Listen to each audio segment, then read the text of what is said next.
یہاں تک 3 لائن کی آیت ہے۔ اب اس 3 لائن والی آیت کو پڑھنے کا جو طریقہ ہے، ایک تو یہ ہے کہ ہر قرآن کریم جب بھی شروع کیا جائے اعوذ باللہ بسم اللہ پڑھا جائے، یہ تو سبھی جانتے ہیں، اور اسی کے ساتھ ساتھ جب یہاں تک پڑھے کہاں تک، جہاں تک ہماری سانس جائے تو وہاں پر آخر حرف پر جزم دے دے، جیسے ان الذین آمنوا والذین ہادوا والنصارى والصابئین، جس طرح آیت پر رکتے ہیں جزم لگا کر، ویسے ہی یہاں رکنا ہے۔ اب طریقہ والنصارى والصابئین من آمن باللہ والیوم الآخر، یعنی اس طرح ہر حرف پر جہاں بھی رکنے کی نوبت آئی آخر حرف پر جزم دینا ہے۔ یہ اتنا ضروری ہے جسے ہم ہر سبق میں کبھی نہ کبھی ہر دوسرے سبق میں بدلانے کی وجہ یہی ہے کہ یہ اتنا ضروری ہے کہ اگر اس میں غلطی ہو جائے تو پھر اللہ کے کلام کو ہم بدلنے والے ہوں گے، اور یاد رکھو اللہ کے کلام کو بدلنے والا وہ کافر ہی ہوگا، ایمان والا نہیں ہوگا۔ کافر اللہ کے کلام کو، بے ایمان اللہ کے کلام کو، یعنی اللہ سے دشمنی کی وجہ سے اللہ کے بات کو جھٹلانے والا ہوگا۔ جیسے اس کے معنی آپ کو بتاؤں کہ جو لوگ، اس کا ترجمہ میں کر رہا ہوں، جو لوگ یقیناً جو لوگ ایمان لائے اور وہ لوگ جو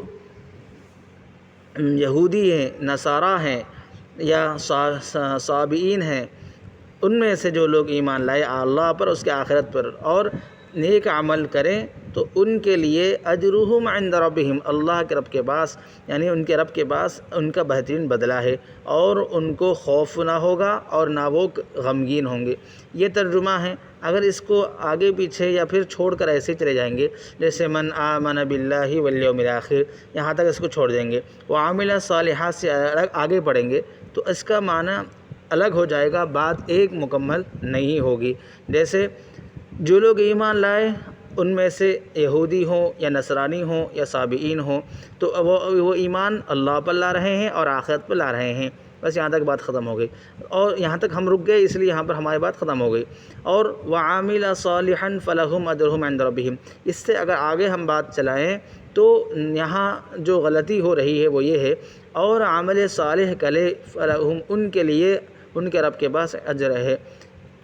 ان کو خوف نہ ہوگا اور وہ غمگین ہوں گے۔ تو یہاں ایک بات الگ ہو گئی، یہاں ایک بات الگ ہو گئی، یعنی اس کا تعلق اس سے ہے تو الگ ہم کو پڑھنے کی وجہ سے یہ کسی اور کے لیے، یعنی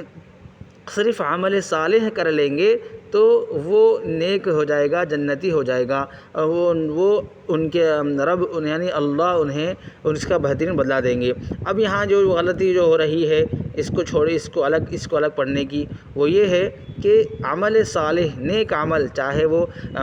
بے ایمان ہو کر کرے، کسی بھی مذہب سے تعلق ہوتے ہوئے کہ اللہ کو نہ مانے، رسول کو نہ مانے، تو بھی نیک عمل ان کے لیے کامیابی کرے گا، نجات دلائے گا، یہ معنی ہو جائیں گے، اتنے بڑے معنی کی تبدیل ہوگی۔ اسی لیے ہر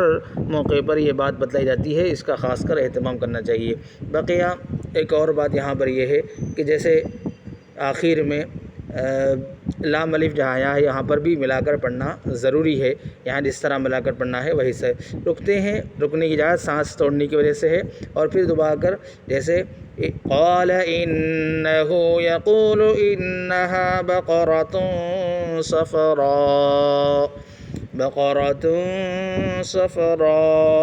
فاقع لونها تسر الناظرین، اس طرح جو ہے ملا کر ہی پڑھنا ضروری ہے لام الف کی جگہ پر۔ تو بس یہ ضروری باتیں آج کی تھی، انشاءاللہ اگلے سبق میں اور اس کی ضروری کی باتوں کے ساتھ آپ سے ملاقات ہوگی، اور ہمارے چینل کو جو سبسکرائب نہیں کرے ہیں کر لیں، اور دوسروں کو شیئر کر کے انہیں بھی قرآن پاک جو پڑھ چکے ہیں انہیں بھی جو ہے اور اس میں ایکسپرٹ بنائیں، اور جو نہیں پڑھے ہیں انہیں جو ہے ہر عمر والوں کے لیے آسان سبق ہے، سیکھنے کا موقع دیں، یعنی توجہ دلائیں۔ السلام علیکم ورحمۃ اللہ وبرکاتہ۔